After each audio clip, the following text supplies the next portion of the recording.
Hi guys, ito po yung bahay. Sira lahat. So, yan. Wala na kaming bubong.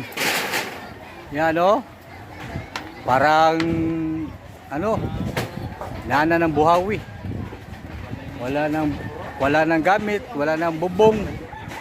Kaya ito guys. Dito. Kawawa naman kami lahat dito, yung mga kapitbahay ko. Ito yung poste na sinasabi ko sa inyo na natumba sa bahay ko dito. Yan poste. Yan. Ito, sana matulungan nyo kami. Ito yung mga kapitbahay ko, tingnan yung paligid. Ubos lahat ang bubong, ubos lahat.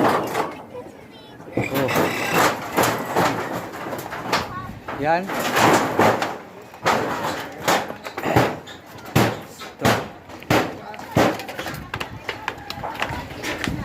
Ito.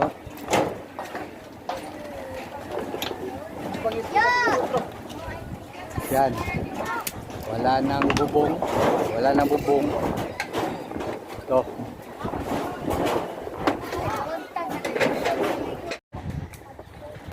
Ito yung bahay namin guys, wala nang bubong.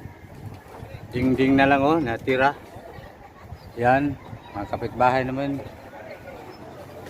Wala na din mga bubong kawawa naman Ito. Ang buong paligid. Parang daanan ng buhawi. Ito. Guys, yan.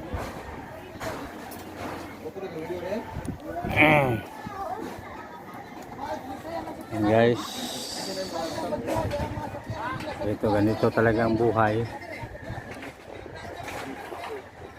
Itong bahay namin sa papa ko yan, isa wala nang bubong.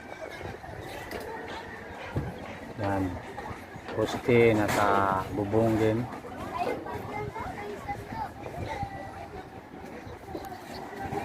Dito pa ako sa hagdanan. Ito, natira pa hagdanan. Ito hagdanan, natira pa, hindi lipat. Yan.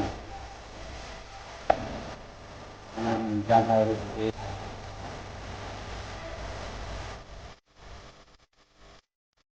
Wala na mga bubong. Ay tulungan ito kami. Anak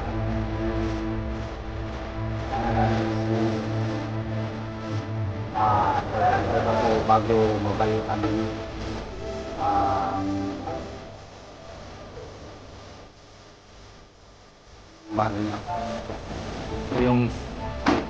Ito yung guys, yung poste ng Miko sa likod ng bahay ko. Yan, mga meter.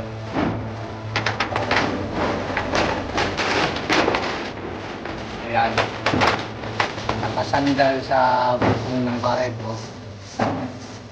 Ayan. Ito yung daan patungong likod sa amin na hindi na madaanan dahil marami ng yero nagliparan. Ayan, yung kapitbahay namin, sira-sira din. Wala nang bubong, wala nang wala nang dingding, wala na talaga. Yan. Problema namin. Ito. Para kaming nadaanan ng buhawi. Yan, mga wire sa kuryente nandito na sa baba. Wire sa kuryente.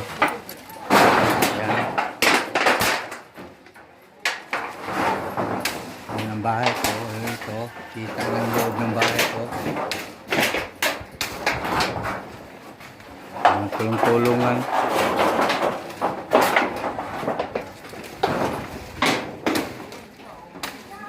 Ito yung buuan ng aming pamilya yung mamamili ko dyan. Ito, bahay namin. Yan. Yan. Sira-sira. Sira sa lahat.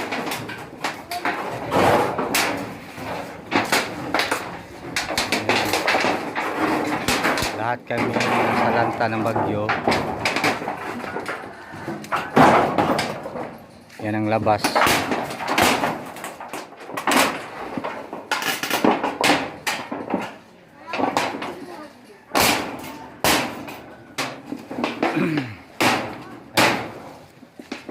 Ngayon lang nangyari ito. Ilang taon na ito lang nangyari. Parang mabagsak na bagyo. Dumaan sa amin. Yun ang poste yung problema ko.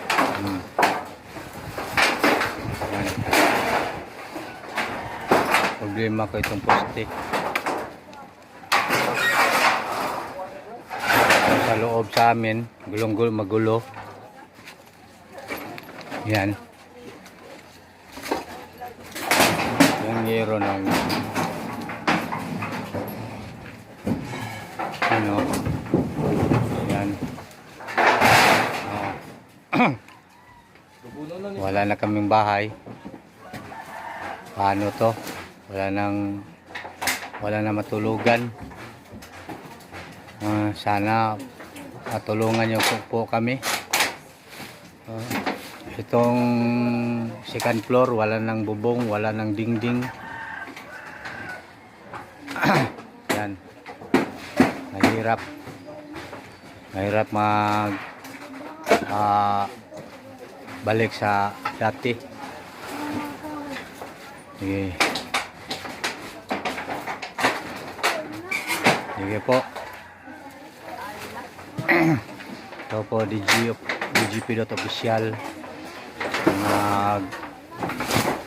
ano po sa inyo, pakita ko lang yung ano nangyari sa bahay namin. Sira.